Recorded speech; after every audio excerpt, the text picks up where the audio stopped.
GDP 대비 연준의 자산 비율이 얼마일 때, 그리고 지급준비금이 얼마일 때, 뭐 영래포 더하기 지급준비금이 얼마일 때 등등등 이럴 때는 QT를 종료해야 된다라는 걸 저희가 테이블로 정리를 했거든요. 근데 우측에 보시면 QT 감속 시기랑 QT 종료 시기가 다 각양각색입니다. 네. 그러니까 이걸 반대로 얘기하면 연준 위원들이 제시하고 있는 그 기준이 다 다르기 때문에 그들도 한쪽으로 몰려있지 않다라는 거예요, 종료 시점이. 근데 저희가 역산을 해봤어요. 결론은 뭐냐면 결국에는 지급준비금이 얼마까지 버텨줄 수 있느냐예요. 근데 저희가 역산을 해보니까 결국에는 지급준비금이 3조 달러 도달하는 거를 연준도 두려워한다. 네. 그리고 이 숫자가 뭐냐면 SVB 사태 터졌었을 때. 그때의 숫자라고 보시면 될 것 같아요. 네. 네. 이번 주 거시 경제적인 이벤트가 참 많았습니다. 대표적으로 뭐 FOMC, BOJ 그리고 각국의 중앙은행들 금리 결정이 또 잇따랐습니다. 관련돼서 이야기 들어보겠습니다. 하나증권 리서치센터 김상훈 연구위원 나와 계십니다. 어서 오세요. 안녕하십니까. 안녕하십니까. 아침 일찍 감사드립니다. 네, 감사합니다. 네. 김상훈 연구위원님 이제 뭐 훈이본이라는 채널에서 가장 빠르고 자세하게도 채권과 금리 관련 이슈 전해주고 계시고요. 어제도 가장 빠르게 FOMC 보고서를 또 발간하셨습니다. 특히나 시장의 화두였죠. 큰 관심사였던 이 QT에 관련돼서 32페이지 분량의 보고서를 내셨습니다. 여러분 참고해 보시고요. 이 따끈따끈한 보고서입니다. 저희가 오늘 이 부분에 대한 얘기도 좀 여쭤보도록 하겠습니다. 자, 일단 FOMC 회의 전반적으로 어떻게 보셨는지 포인트 좀 짚어볼까요? 네, 우선은 시장이 좀 되게 많이 두려워했었죠. 네. 1월 달, 2월 달 CPI나 뭐 PPI 이런 것들이 물가 지표들이 다 서프라이즈를 좀 보여주면서 물가 경로에 대해서 연준의 판단이 바뀌면 어떡하지? 라는 부분들이 성명서에 나오면 조금 금리가 상승할 수 있고 그러면 당연히 주식도 조금 불안해질 수 있는 모습들이 있었고 네. 그리고 그러한 부분들이 가장 시장이 주목했던 거는 3월, 6월, 9월, 12월에 이제 점도표가 발표가 되는데 이 직전 12월 점도표에서는 연내 3차례 인하를 중간값으로 전망을 했는데 그게 2차례로 올라가면 어떡하지? 라는 게 시장의 가장 큰 우려였습니다. 근데 결과만 놓고 보게 되면 파월 의장이 의회 증언 가서도 그렇고 직전 FOMC에서도 그렇고 정말 그 줄타기를 잘하는 것 같아요. 그러니까 이 매파와 비둘기파 사이 중간에서 선물과 그런 당근과 채찍을 다 같이 주면서 시장의 우려를 좀 안도감을 줬었고 그리고 또 안도감만 준 게 아니라 장기 중립금리는 또 상향 조정하면서 불안함들도 너네 너무 또 유동성 풀린다라고 기뻐하지 마라고 당근과 채찍을 우선 같이 선사했던 자리였다라고 저는 좀 총평을 할 수 있을 것 같습니다. 네. 1, 2월 인플레 상승에 대해서 뭐 계절적 요인이라는 뭐 이런 얘기도 좀 하면서 이런 표현들 많잖아요. 눈 하나 깜짝 안 한 파월 의장 뭐 네. 이런 부분도 좀 많았고요. 그런데 좀 뜯어보면 한 명만 더 점을 위에 맞습니다. 찍었으면 이게 3회가 아니라 2회 가 될 수 있었기 때문에 이게 또 세부적으로는 어떤 의미인가 이 부분도 많이들 짚던데 어떻습니까? 네. 저희가 그 점도표를 그러니까 3월, 6월, 9월, 12월에는 네. SEP라고 해서 이제 수정 경제 전망들이 나오는데 거기서 점도표가 가장 먼저 보게 됩니다. 뭐 성장률 전망치도 있고 하지만 근데 점도표 중간값이 저희가 방금 말씀드렸던 대로 3차례는 유지가 됐으나 많은 분들이 좀 위로 올라가서 한 명만 이제 6월 달 FOMC 때 위에다 점을 찍으면 중간값은 바뀌게 됩니다. 그래서 여전히 불안한 부분들인데 근데 어쨌든 저희가 뭐 6월 내년 점도표, 내후년 점도표도 있지만 당장 그냥 연내 나온 게 가장 중요하거든요. 여태까지 점도표가 나왔었을 때 내년과 내후년까지 지켰던 적은 별로 없습니다. 항상 바뀌고 뭐 중앙은행이라고 해서 모든 만물을 다 아는 게 아니고 예측이 네. 불가능하기 때문에 항상 바뀔 건데 그럼에도 불구하고 한 명만 올라가면 상향 조정은 되지만 올해 유지를 했잖아요. 네. 유지를 했다는 포인트를 저는 조금 더 무게중심을 두고 싶습니다. 그러니까 인플레이션도 되게 많이 올라갔고 그럼에도 불구하고 이건 계절적 요인이다. 이게 추세를 바꿀 만한 스토리는 아니다라고 얘기를 했다는 것 자체가 되게 중요한 것 같고요. 한국은행 같은 경우는 이제 7명의 금통위원으로 구성이 되는데 네. 다수결입니다. 그러니까 하는 총재가 예를 들어서 나는 금리를 인상하고 싶어라고 얘기를 해도 인하 주장이 더 많으면 당연히 인하를 하게 되는데 연준은 좀 구조가 특이해서 수장의 의견이 가장 중요하다고 보시면 될 것 같아요. 근데 파월 의장이 작년 한 11월 FOMC 때부터 확실히 비둘기로 좀 변했거든요. 네. 그러니까 물론 인하의 시점과 폭은 확실히 얘기를 하지 않지만 인하는 한다라는 말을 하잖아요. 그러니까 이거를 저희가 좀 정치적이다라고도 얘기를 하는 이유 중에 하나가 뭐 트럼프 때도 파월이 수장이었지만 연준 수장이었지만 이 정도로 인하를 해야 된다라는 그 입장을 그 여러 명의 연준 위원들 중에서 거의 앞단에 있었던 적이 거의 없는 것 같아요. 저는 지금 굴스비 총재 다음으로 가장 비둘기파적인 행보를 보이고 있다라고 저는 개인적으로 판단을 하고 있거든요. 그렇기 때문에 이번에 점도표가 유지가 됐었고 거기에 무게를 실을 수 있는 이유 중에 하나는 파월 의장이 기존 스탠스를 1, 2월 물가를 보고 나서도 바꾸지 않았다라는 게 가장 큰 것 같고요. 저희가 자료에서 점도표는 네. 너무 많이 보셨을 네, 네. 테니까 지금 보고 계신 자료에 도표 10번을 한번 봐주시면 네. 저희가 뭐 생소할 수도 있는데 실질 점도표라는 걸 그려왔어요. 실질 점도표. 네, 저희가 오. 흔히 뭐 미국제 10년물 금리 얼마야? 뭐 네. 4.3 이건 명목 금리잖아요. 네네. 그리고 그 실질 금리가 높아졌다. 막 텀 프리미엄 이런 게 이제 작년 하반기 때 되게 이슈가 됐는데 그냥 우리가 흔히 볼 수 있는 금리가 명목이라고 한다면 거기서 인플레이션을 차감한 거예요. 그러니까 물가 상승분 제외한 실질적인 금리를 보자는 건데 네. 점도표도 저희가 그렇게 한번 그려본 겁니다. 어떻게 그리냐면 그냥 덧셈 뺄셈만 할 줄 알면 되는 건데 점도표 중간값이 이번에 발표가 됐잖아요. 올해, 내년, 내후년. 그리고 그거 발표될 때 연준의 물가 목표치 타겟은 근원 PC 물가잖아요. 그래서 근원 PC 물가도 전망치가 나왔습니다. 그래서 그걸 뺀 거예요. 점도표 중간값에서 우리가 흔히 보는 연내 세 차례 인하라고 찍어놓은 그 금리 수준이 있을 텐데 거기서 근원 물가 목표치를 뺀 거예요. 그럼 여기 보시면 초록색 선이 12월 달에 실질 점도표 중간값이었다라고 보시면 될 것 같고 회색 선이 이번에 새롭게 발표된 3월 달에 실질 점도표라고 보시면 되는데 네. 뒤에는 오히려 회색 선이 올라갔어요. 그렇죠. 실제로 명목 수준도 보시게 되면 내년에 4차례 인하를 3차례로 줄여놨잖아요. 그러니까 그런 부분들처럼 올라갔는데 올해만 놓고 보시면 세 번으로 동결을 했음에도 불구하고 유지를 했음에도 불구하고 물가 목표치가 2.4에서 2.6으로 올라가다 보니까 빼는 숫자가 더 커진 거예요. 그럼에도 불구하고 명목 중간값을 유지해서 회색 선이 내려갔어요. 그러니까 점도표가 내려갈 때 시장은 환호하겠죠. 네. 명목이든 실질이든 더 인하를 많이 할 수 있겠네라고 받아들일 수 있잖아요. 근데 저희가 명목은 동일했는데 물가 목표치까지 차감한 실질 점도표의 중간값의 트렌드를 보니 내년 내후년은 모르겠다. 근데 올해만 놓고 보게 되면 확실히 완화적인 부분들이 소폭 있네. 라고 판단을 했기 때문에 저는 좀 금리가 단기물 중심으로 낮아졌다라고 좀 생각을 해요. 그리고 이번의 특징 중에 하나가 저희가 자료 제목에도 썼지만 연준이 장단기 금리 역전이 지금 미국이 좀 지속되는 네. 기간이 오래되고 있거든요. 근데 그걸 되게 불편해하는 것 같습니다. 그걸 왜냐하면 어느 정도 지나면 네. 경기 침체가 반드시 그쵸. 온다라는 공식처럼 얘기를 굉장히 많이 했었기 네, 때문에. 네, 네.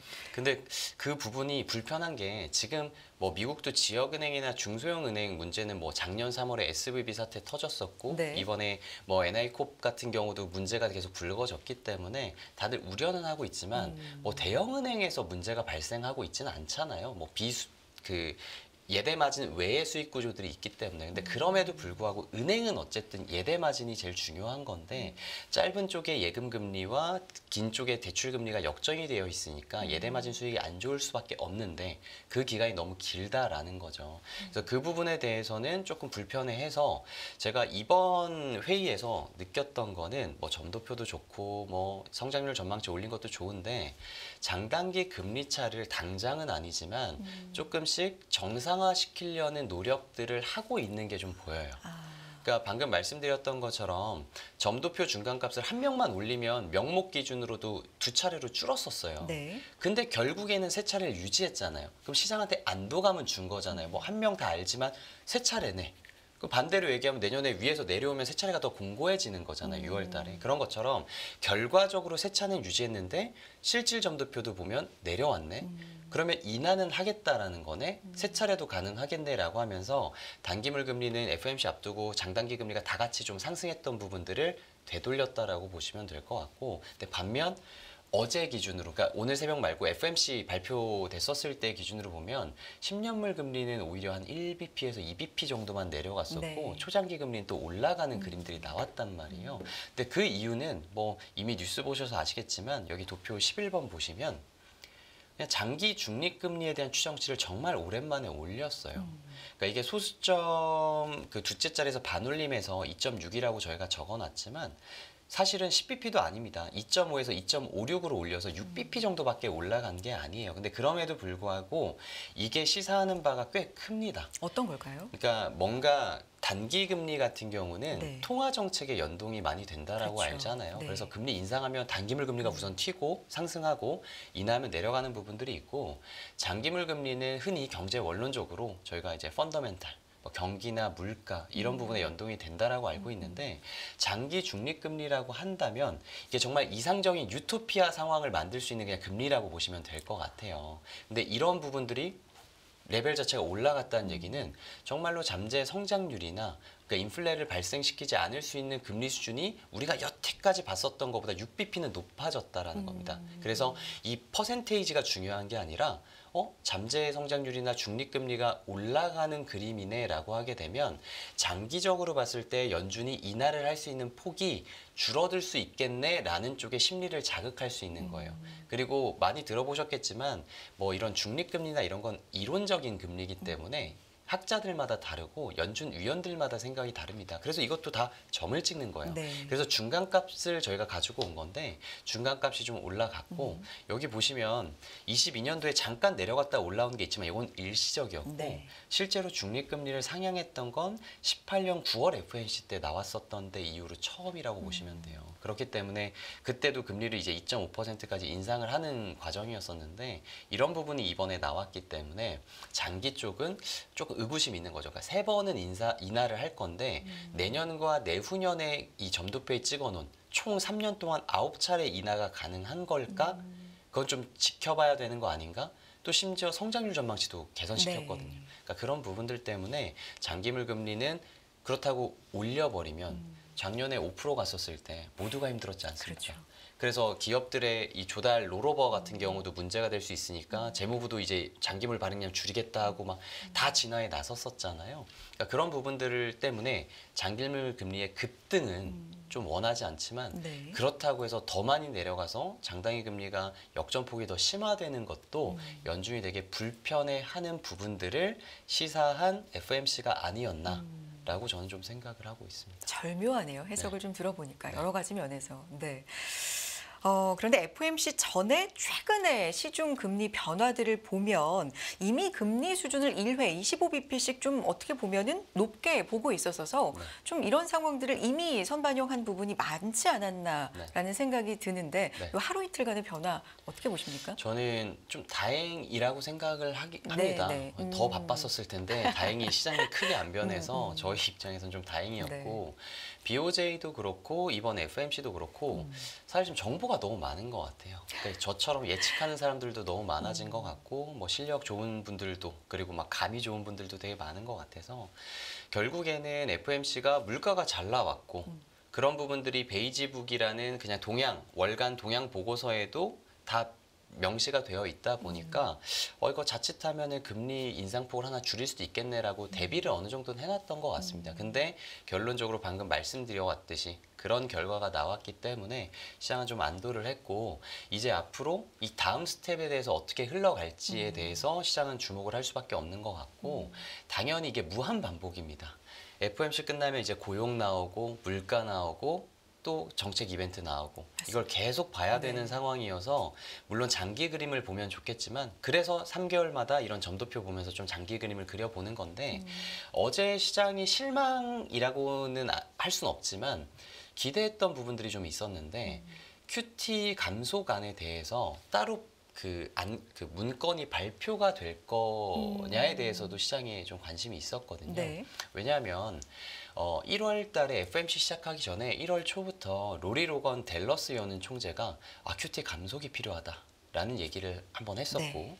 그리고 1월 FOMC 기자회견에서 파월도 3월에는 QT 감속에 대해서 좀 심도 있게 논의하겠다라고 얘기를 했단 말이죠.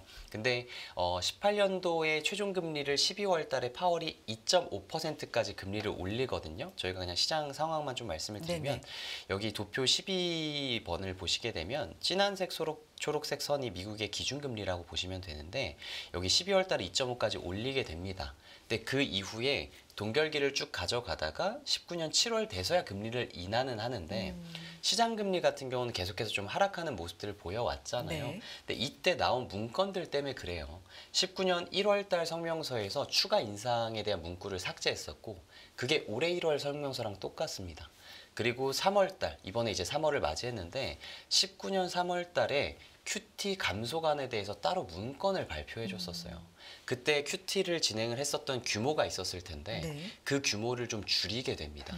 그러면 원래 규모보다 그러니까 수정된 규모보다 만기를 더 도래를 많이 하게 되면 그 부분은 재투자를 할 수가 있는 거예요. 그래서 좀 유동성이 풀리게 되는 효과가 있기 때문에 그런 문건들도 발표가 됐었고 심지어 3월 달에는 19년 9월 달에 QT를 그러니까 종료할 거다라는 방안까지도 같이 발표를 했었습니다. 굉장히 구체적인 스케줄을. 네. 네. 근데 그런 부분들이 이번에 발표될 수도 있을까 했는데 네. 아직 미국은 19년도 때와 다르게 단기 시장, 자금 시장에서의 그 유동성 문제가 아직은 불거지지 않았어요. 그래서 그런 부분들이 구체적으로 나오진 않았지만 오늘 이번에 얘기했죠. 5월 달 정도라고 얘기하진 않았지만 fairly soon. 네. 아주 조만간에 뭐 모두가 감속하는 데는 공통적인 의견을 가지고 있다라는 얘기를 했기 때문에 저희는 한 5월 FOMC 바로 다음 FOMC에서는 QT 감소간에 대해서 발표가 나오지 않을까라고 생각을 하고 있습니다. 2019년 얘기를 위원님도 해주셨는데 네. 이 QT와 관련돼서는 2019년 얘기가 빠지지가 않는 것 그렇죠, 같아요. 그렇죠. 뭐 제롬 파월 연준 의장도 구체적으로 2019년을 이제 네. 언급을 하고 있고 네. 단기 자금 시장에 이제 문제가 생겨서 이거를 빠르게 뭐 중단을 하고 네. 뭐 그러느니 네. 좀 느리게 네. 천천히 이렇게 길게. 가는 게 낫다. 네. 뭐 이런 입장을 좀 고수하고 있는 것 같은데 네, 맞습니다. 어떻습니까? 네, 실제로 네. 그 19년도 같은 경우는 그리고 이게 지금 이런 걱정을 저 같은 사람도 하고 있잖아요. 그래서 저는 사실 작년에 올해를 전망할 때 이 영레포라고 하는 연준의 부채 계정 중에 하나인 이 기구가 소진이 될 거라고 전망을 했었어요. 그러면 유동성에 대한 문제가 불거지거든요. 이런 부분은 자세히 한 건 이따 좀 말씀을 드리겠고 이런 이슈들을 연준과 재무부는 다 알고 있다고 저는 보고 있습니다. 그래서 19년도 때와 같은 뭐 레포 금리의 발작 막 이런 것들을 사전에 다 막으려고 여러 대응 조치들을 하고 있는 것 같아요. 그래서 부채 계정안에 있는 항목들 안에서 자금들이 서로 이동을 하면서 충격을 최소화시키는 그림들을 미리미리 가져가고 있고 그거를 제일 먼저 얘기한 게 루리 로건 델러스 총재가 그렇죠. 이미 QT 감속하자라고 얘기를 해서 저는 이런 부분들을 연준과 재무부가 알고 있기 때문에 물론 적정 지급준비금 레벨은 아무도 모릅니다. 연준도 그걸 걱정은 하고 있어요. 그래서 최대한 지연시키고자 하는 거고 이렇게까지 금리를 빨리 많이 올렸음에도 불구하고 진짜 연착륙을 달성시키기 위해서 부단한 노력을 하고 있다라고 생각을 합니다. 그리고 연준 의장인 파월도 3번이라는 이 보험성 인하로 좀 인식을 할 수 있는 그런 인하도 계속 얘기를 주장을 하는 게 저는 그런 부분에 다 일환이다라고 생각을 하고 있습니다. 영내포가 제로에 도달하고 나면 그다음은 이제 지급 준비 감소가 자연스럽게 이제 뒤따르는데 사실 말씀해 주신 것처럼 지급 준비가 그럼 어느 정도면 풍부한 거냐는 연준 내에서도 요거는 좀 미스테리인 것 같아요. 잘 모르는 것 같아요. 정확하게는. 그렇죠. 그렇죠. 솔직히 진짜 모릅니다. 그리고 본인들도 모른다고 얘기를 하고 이제 월러 이사가 네. 이 좀 뭐라 그럴까요? QT 그리고 지급준비금의 좀 대가로 알려져 있거든요. 근데 그분도 모른다고 얘기를 해요. 하지만 여러 가지 조건들을 제시를 하는데 저희가 이제 오늘 아침에 그 따끈따끈하게 나온 자료 중에 그냥 보여주세요. 정리 테이블만 네. 좀 말씀을 드려볼게요. 네. 저희가 이 자료를 정말 낼 수 있을까 없을까 고민을 되게 많이 했던 왜요? 게 이 자료를 다 써놨습니다. 네. 써놨는데 만약에 어제 FOMC에서 QT에 대한 스케줄을 발표를 그냥 해버리면 이제 감소관에 대해서 스케줄 발표해버리면 저희가 추정한 것들이 의미가 없어지잖아요. 그렇죠. 그래서 조마조마했었는데 저로서는 되게 다행이었다라고 보면 될 것 같고. 네. 근데 그 여태까지 연준 위원들이 그리고 뉴욕 연은에서 페이퍼들을 내면서 QT가 어떤 시점이 되면 감속을 할 거고 어떤 시점이 되면 종료를 할 거다라는 기준을 몇 번 제시한 적이 있습니다. 네. 그리고 월러 이사도 얘기를 했었고. 근데 우선은 아까 QT라는 것들을 19년도 사례 얘기하면서 잠깐 말씀드렸지만 정말 단순하게 말씀을 드려보면 연준이 그 뭐 서브프라임 모기지로 인해서 금융위기를 맞았었을 때 그리고 어떤 금융위기가 발생했었을 때 시장의 유동성이 부족해지는 그림들이 나오면 그 유동성의 부족 문제를 해결해줘야 되잖아요. 그러면 큰 틀에서는 당연히 금리를 낮춰주면 됩니다. 통화정책적으로는 전통적으로는 금리를 낮추면 유동성이 풀리게 되는 효과를 모두가 알고 계신데 양적 완화라는 걸 하죠. 내가 시중에 있는 채권을 사줍니다.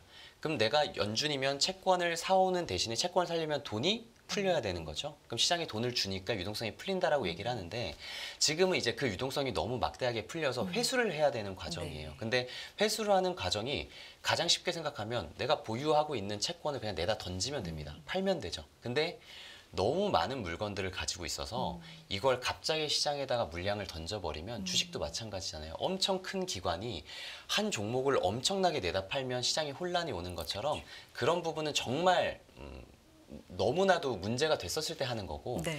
일반적으로 지금 연준이 시행하고 있는 QT는 뭐냐면 예를 들어서 내년에 뭐 다음 달에 만기가 100이 돌아온다라고 저희가 치면 막대 그래프로 100이 있습니다. 근데 캡을 씌우는 거예요. 한도. 재투자 한도. 네. 그래서 만약에 그 한도를 80이라고 저희가 정하면 80까지는 그냥 만기 상환해서 없애버립니다. 근데 80 이상이 그럼 20이 남잖아요. 이것까지는 내가 재투자를 할게라고 얘기를 하면서 유동성이 흡수되지 않는 부분들을 어느 정도 남겨놓는 거거든요. 근데 그거를 지금 연준은 국채는 600억 달러. 캡을 씌워놨었고 MBS는 350억 달러 해서 총 950억 달러의 재투자 한도를 씌워서 네. 각각 돌아오는 물량이 이거보다 미치면 만기 상환하고 그 이상이면 재투자를 한다라고 보시면 될 것 같아요. 이게 그냥 양적 긴축, QT의 그냥 기본 틀이라고 보시면 될 것 같은데 지금 저희가 QT에 관련해서 여러 가지 테이블들을 정리를 했어요. 테이블로 조건들을 뭐 GDP 대비 연준의 자산 비율이 얼마일 때 그리고 지급준비금이 얼마일 때, 뭐 영래포 더하기 지급준비금이 얼마일 때 등등등 이럴 때는 QT를 종료해야 된다라는 걸 저희가 테이블로 정리를 했거든요. 근데 우측에 보시면 QT 감속 시기랑 QT 종료 시기가 다 각양각색입니다. 네. 그러니까 이걸 반대로 얘기하면 연준 위원들이 제시하고 있는 그 기준이 다 다르기 때문에 그들도 한쪽으로 몰려있지 않다라는 거예요. 종료 시점이. 근데 저희가 역산을 해봤어요. 결론은 뭐냐면 결국에는 지급준비금이 얼마까지 버텨줄 수 있느냐예요. 그러니까 자산 쪽에서 이게 자산과 부채가 있는데 자산은 이제 양적 완화라면 채권이 줄어들 거잖아요. 그럼 부채도 같이 줄어들어야 되죠. 네. 근데 부채 안에서 가장 큰 항목이 지급준비금인데 이거 얼마까지 도달해야 되는지 아무도 몰라요. 근데 저희가 역산을 해보니까 여기 맨 아래쪽에 보시면 3조 달러라는 겁니다. 아래쪽에 결국에는 지급준비금이 3조 달러 도달하는 거를 연준도 두려워한다. 네. 그리고 이 숫자가 뭐냐면 SVB 사태 터졌었을 때 그때 숫자라고 보시면 될 것 같아요. 네. 네. 굉장히 이해가 네. 잘 되게 설명해 주셔서 감사드리고 요게 이제 페어리 순이라고 한 부분과 더해서 이 지급 준비에 대한 질문에 대해서 어제 연준 의장이 약간 적은 풍부함이라고 표현했거든요. 네네. 요게도 상당히 좀 힌트가 되지 않나. 네. 아주 풍부하진 않다라는 네. 부분. 그러니까 이게 곧 좀 도래할 것 같다라는 지금 힌트가. 지급준비금이 한 네. 3.6조 정도 되거든요. 그러면 이게 저희가 보는 뭔가 앰플 리저브라고 하는 그 적정 지준은 저는 한 3.0조로 보고 있어서 한 6천억 달러 정도의 버퍼가 좀 남아 있는 게 아닌가라고 저는 개인적으로 생각을 하고 있습니다.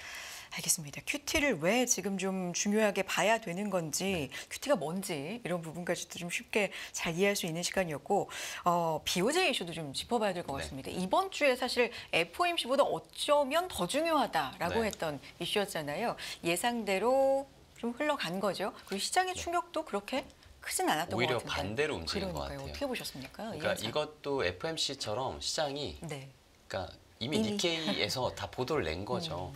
다들 시장 컨센서스가 4월 정도로 생각을 했었고 그리고 그 4월도 형성된 이유가 뭐였냐면 뭐 물가도 있지만 사실 우에다 총재가 부임하고 나서 내가 통화정책 정책을 변경하는데 검토 기한을 최소 12개월에서 18개월 갖겠다고 4월에 얘기했었어요.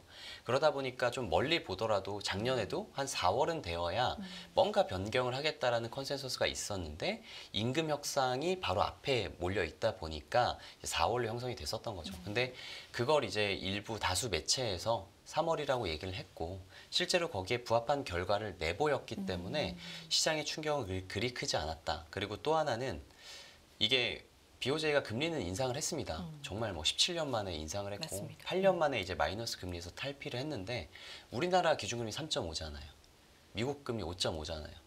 근데 지금 일본이 0.1이거든요. 그러면 3%까지 올릴 거냐라는 거죠. 그 정도의 체력이 될 거냐라고 보면 그건 아니잖아요. 그래서 아마 컨센서스가 진짜 높게 보는 곳들이 0.25 정도까지도 얘기하고 뭐 0.5를 얘기하는 곳도 있는데 이번에 BOJ의 성명서와 기자회견만 보면 지금 당장에 그렇게 긴축을 빨리 해나갈 수 있는 여건들을 보여주지 않았다. 시그널과 가이던스를 제시하지 않았기 때문에 그럼 엔화가 추세적으로 강세를 가든지 일본 금리가 정말 많이 튀어서 미국에 투자했었던 자금들이 다 일본으로 돌아오면서 미국 금리가 튈 건지 네. 상승할 건지 이 부분에 대해서 명확한 가이던스가 없었기 때문에 시장은 그냥 불확실성 해소로 우선은 받아들였다라고 저는 생각을 하고 있습니다. 일본은행의 뭐 흑역사라고 네. 어떤 기사에서는 표현을 하던데 금리 인상 카드를 꺼낼 때마다 여지없이 좀 얼마 이후에는 침체가 왔다. 뭐 이런 것들도 본인들도 아마 알고 있을 거기 때문에 그럼요. 굉장히 조심스러운 네.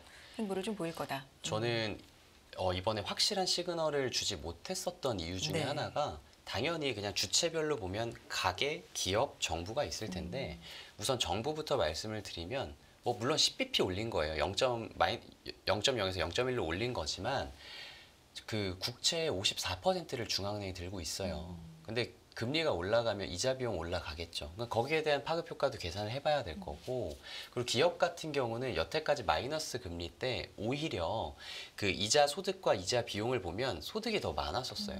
그래서 순이자 소득이 플러스였단 말입니다. 근데 이런 부분들이 이제 그 비용 자체가 올라가게 되면 얘네들이 누릴 수 있는 그 유익한 환경들이 조금 손해 볼 수 있지 않느냐라고 생각을 들 수도 있고, 그리고 BOJ가 이번에 금리 인상 결정을 9명이서 하는데 2명이 반대를 했어요. 근데 그 중에 한 명의 위원이 뭐라 그랬냐면 임금 인상을 한 게 너무 잘 됐다. 근데 그 임금 인상이 아시겠지만 30년 만에 최대였잖아요. 네. 중소기업이 그 정도 여력이 돼? 라고 한번 확인을 해보고 인상을 해도 늦지 않다라고 얘기했는데 그 이유가 지금 23개월 연속해서 기업들 중에 다 부실 신고를 한 그 기업 수가 있을 거잖아요. 23개월 연속 늘어나고 있습니다.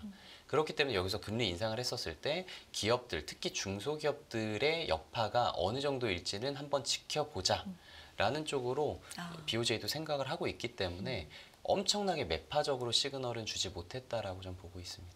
이번 주 뭐 여러 가지 중앙은행의 비익 크다 말씀드렸는데 어쨌든 시장이 굉장히 많이 미리미리 네. 좀 마음의 준비랄까 대비도 하고 분석도 하고 그리고 중앙은행들도 좀 조심스러운 행보로 변화를 좀 보이더라도 보였기 때문에 네. 시장의 충격은 그렇게까지 크지는 않았다. 자, 이렇게 된다면 한국은행의 고민도 어느 정도는 좀 깊어질 것 같습니다. 한국은행 같은 네. 경우는 오히려 시그널이 되게 명확합니다. 그래요. 지금 하는 총재가 이제 사견까지 얘기를 하면서 물론 아까 말씀드린 대로 다수결이지만 뭐 적어도 6월까지는 금리 인하 고려하지 않는다라고 얘기를 했고요. 물가 경로 같은 경우도 지금 되게 예측을 잘해주고 있어요.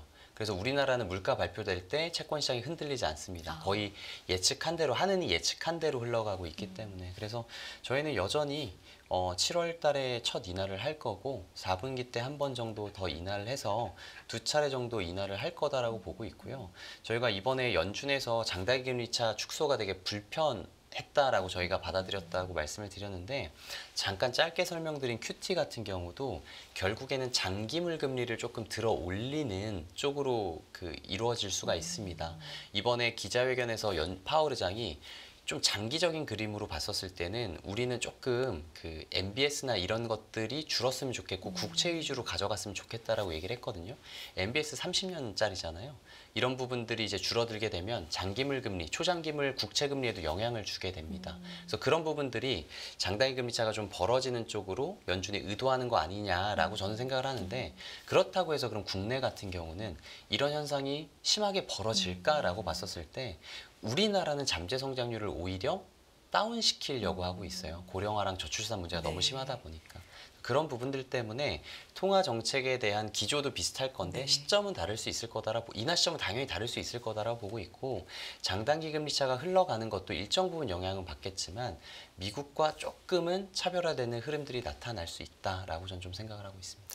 알겠습니다. 위원님 오늘 여기까지 듣도록 하겠습니다. 하나증권 리서치센터의 김상훈 연구위원 함께했습니다. 오늘 말씀 정말 고맙습니다. 네, 감사합니다. 네.